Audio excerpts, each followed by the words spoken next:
Hello, everybody, and welcome to the Whiskey Dictionary. I have something really cool this week that I was absolutely not expecting to have this Irish Whiskey Month. This is the Bushmills 25 and the Bushmills 30. Now, these are brand new core offerings from Bushmills that they just made really no headlines about, at least up until like a week ago. So what happened was Bushmills 12, when I was reviewing that a couple of weeks ago, I mentioned something along the lines of them having worse sales for about a year and a half, and maybe they had some older stuff sitting on the shelves. But what they have is all this older stock, which gives them this ability to do cool things like really old expression releases. Now, a single year does not mean they're going to open and introduce some brand new expressions to their lineup, but that's exactly what happened. They ended up introducing the 25 and the 30 as core range offerings. Now, here's the thing. They are very expensive, and we'll see. I have no idea if these are any good or not. I haven't even opened these yet. I wanted to give you guys kind of that real, like, first taste concept. And then, so I'm going to do a first taste. I'm going to cut, and then I'm going to let them sit for a little bit. And then I'm going to try them again and come back and give you some notes. So this is going to be a little bit different format than what we usually do, but I think it'll be fun. So let's talk real quick about the 25. So this is obviously 25-year-old whiskey. It spends the first 5 years of its life sitting in both ex-bourbon and ex-sherry barrels, and then those come together in a ruby port pipe. Now that sits there for another 20 years and ages. Now, as for the 30-year-old, it spends the first 14 years of its life in those ex-bourbon and ex-sherry, and then it spends the next 16 years in ex-PX sherry casks. So you're going to have a bit of a difference between these. Ruby port is much different than PX sherry, but also I think this is totally in my wheelhouse, and mixing that with Irish whiskey, which takes these flavors really well, in my opinion, I am beyond excited. So let's go ahead and crack these open. You can hear. All right, I'm going to pour this one, and then I'm going to pour the other one. Ooh, it's like thick. That's interesting. Now, these are 46%, which the range of Bushmills, the 10, 12, 16, 21, those are going to be 40%. All right, so I just wanted you to hear the clicks. This one looks slightly thinner, but it's totally just a pour. Like, I don't want it necessarily pouring out like molasses. Or maybe I do. I don't know. That'd be kind of interesting. Already, just the smell from these smells really good. I'm going to put this a little bit more to the side, even just possibly slightly off camera, so I don't end up getting a mixture of smells here. But they ended up going up to 46%, which I think is an interesting choice and a great choice, as I always feel like 46 to 50% is like the perfect spot for most whiskeys. I like really high ABV stuff, but when you're trying to appeal to a mass audience, then that's what you're doing. And with the idea that this is a $900 for the 25 and $2,200 for the 30-year-old, you are going to be appealing to not only whiskey aficionados or, hobbyists, but you're definitely going to appeal to people who want a status symbol, especially with that 30-year-old. So makes sense to not go out of control with the proof here. But at 46%, I think at a sherry finish, that sounds like a good idea, or in this case, port. All right, let's go ahead and give this a nose. It smells delicious. Oh, it smells delicious. Something interesting about this whiskey, at 46%, I do tend to expect to get a little bit more, just like a hint of a burn, but this smells really smooth is probably the best way to put it. Like, there's a lot of smells coming through. If I was drinking it, I would say that it was, viscous a little bit, or like very full flavored, full bodied. And I'd say the same thing for the nose. I'm just not sure what I would call that. So while I'm doing this, let me know what is the most expensive bottle that you have ever personally purchased or drank. Pappy can count. This has a very interesting nose. I'm interested to let this sit out for a little while, but a couple of the things I'm mostly getting here is almost like candy apple, like caramel apple is a better way to put it. You are getting to the point with something matured this long where picking out disparate different smells or tastes is going to be a little harder, because it's had so much time to mature that the flavors have truly married. And although there may be things I can pick out here, mostly this is going to be an overall, this smells good, this tastes good. But as far as the nose goes, you're mostly getting a heavier sherried finish like plum. I don't want to say plums. I really should just let this sit. Honey, for sure. That caramel apple is actually starting to fade just a tad, so it's a good thing I did it this way. But I'm thinking like clover honey. I know there is a bit of a difference, and it's something that I don't usually pick out the difference between like clover honey versus maybe other kinds of honeys, but there is a difference in smell. Less so in taste, at least in my opinion. But let's go ahead and smell the 30-year-old. That is much more fruity. Much more fruity. It's, to me, this is let's see, this is the PX sherry, so it makes some sense. It is a heavier fruit for sure, like more of those plums, raisins, bit more candy, like it's very sweet. Everything about this, like both of these are going to taste amazing. Oh, it's very sweet, but in a great way. It smells almost like if you were to, what would I call that? So there's a candy that I have on my mind, and it's like a watermelon covered in these little grains of sugar. And they're like a gummy almost. And something about the nose here is reminding me of that. It's opening up. It's actually starting to smell a little bit like sawdust, like freshly, obviously sawdust would be freshly, but like as you're cutting it, some oak. It's interesting. That totally changed profiles on the nose there. Oh, there's something else there. A kind of like almost juicy fruit bubblegum. That's interesting. Juicy fruit bubblegum. That's weird. I didn't expect that. All right, so here's what I'm gonna do. I'm gonna let these sit for a little bit. I'm gonna come back, I'm gonna nose them and taste them, and then we'll do the whole thing. So far though, these smell incredible, and neither one was a disappointment like at all. They smell really good. All right, I'll see you guys back here in like 10-15 minutes. All right, welcome back. So let's go ahead and just jump right into this 25, because I can't even tell you the amount of willpower it takes to sit here and just look at these and not drink them. So I'm happy that I have a whole lot of this sample left, but we'll see. All right, so the nose, as expected, it's mellowed out a little bit because it's sat and it's been evaporating and all of that stuff. So the smell is interesting. There's a very small hint of like salt air to it now. After some of the apple left the nose on the 25, it has taken kind of a whole different flavor profile on the nose. So the smell of salt, the smell of kind of like a cherry, maybe like a black cherry.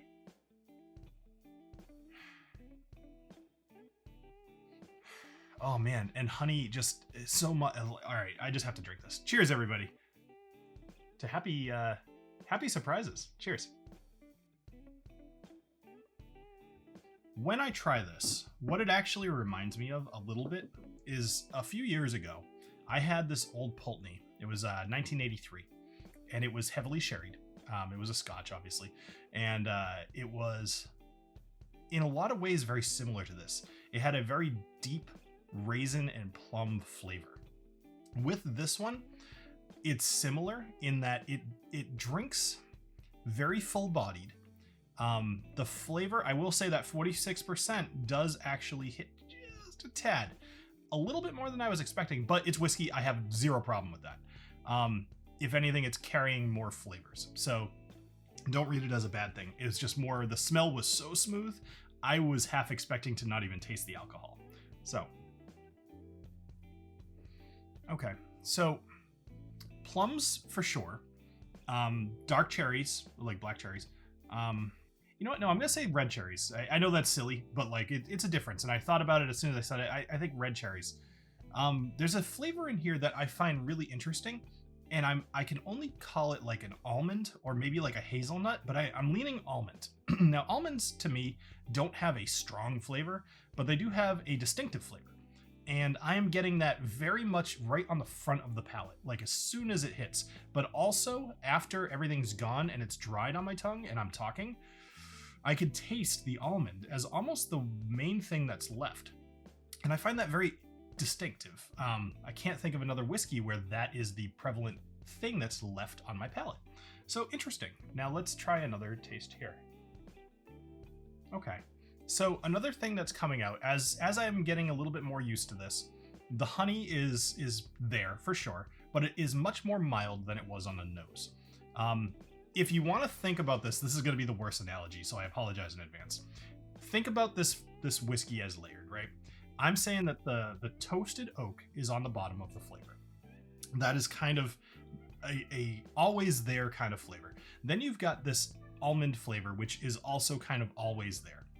Then you have like a very subtle hint of honey, a very subtle hint of cherry, like almost very, very short-lived, mixed with a kind of a plum flavor. And all of those together create a very interesting but extremely full-bodied flavor. However, I'm not entirely sold yet. I am going to add a couple of drops of water to this. At 46%, I wouldn't expect to do that, but I am going to do that. So hold on one sec.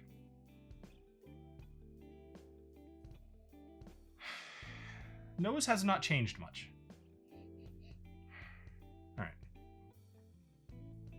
Okay. That actually helped a bit.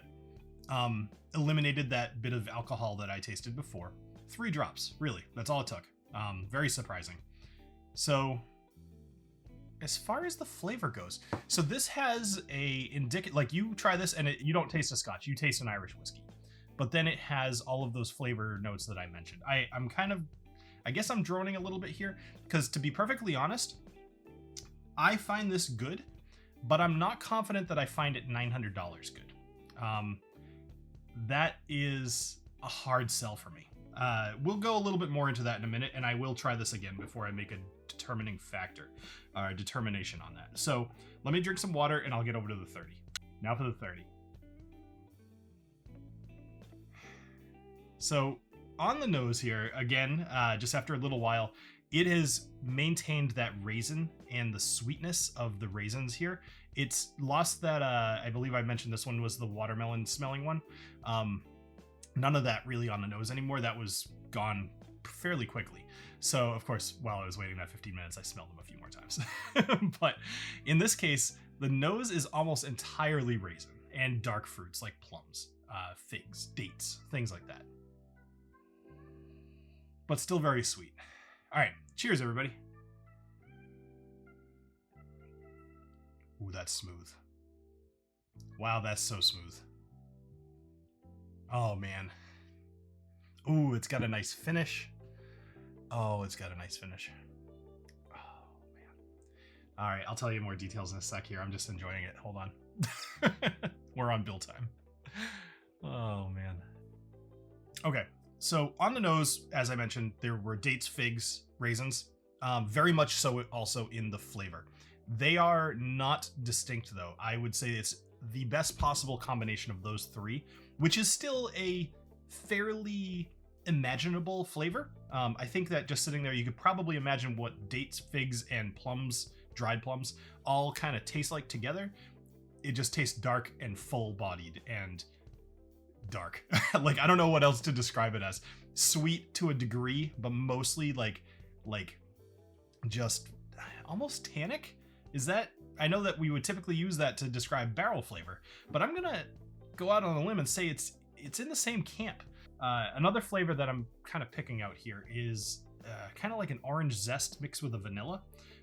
It's interesting. It's almost like a actually, you know, there's some dark chocolate here too, and that's kind of where I was going with this mentally. There is, you know, those chocolate oranges. I haven't seen them in forever, but I think most of us remember those. There is a bit of that, except with like way higher quality chocolate than whatever those used to be made with. This is really good. This is really good.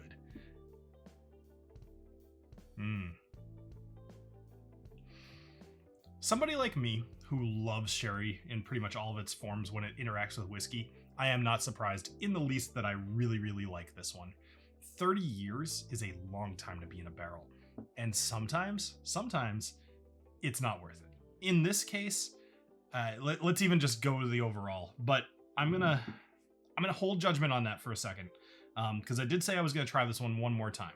So I'm just gonna do it off camera. If anything changes, I'll bring it on. Okay, something changed.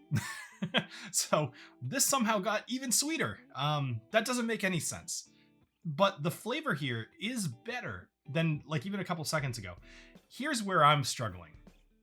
Okay, let's go into the overall here, because I want to tell you guys what I personally feel about the price tags and the value of these whiskeys. I have had some of the higher end Bushmills, like I've had the 16, I've had the 21. I haven't done episodes on them, but I've had them.